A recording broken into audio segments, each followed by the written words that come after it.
विदर्भातील सर्वात मोठी बहिरम यात्रेनिमित्त बैलगाडा शर्यतीचं आयोजन करण्यात आलं होतं। यात्रेनिमित्त माजी मंत्री बच्चू कडू यांनी भव्य शंकरपटाचं आयोजन केलं।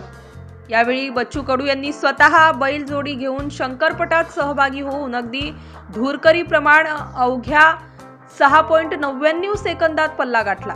अतिशय सुसाट वेगाने बच्चू कडू यांनी धुरकरीपेक्षा बैलजोडी हाकली। बच्चू कडूंचा बैलगाडी शर्यत अवघ्या काही सेकंदातच शर्यतीचा पल्ला गाठला।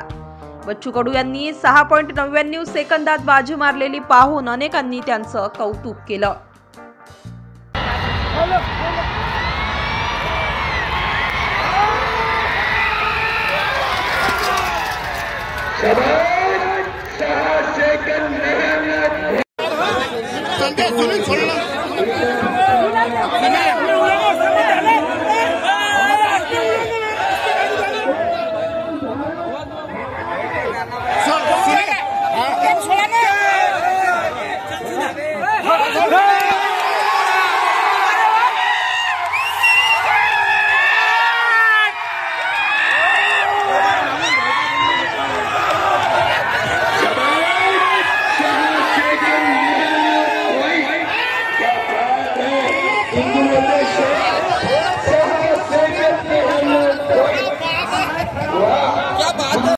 अशाच वेगवान घडामोडी पाहण्यासाठी आमच्या चॅनलला लाईक व सबस्क्राईब करायला विसरू नका।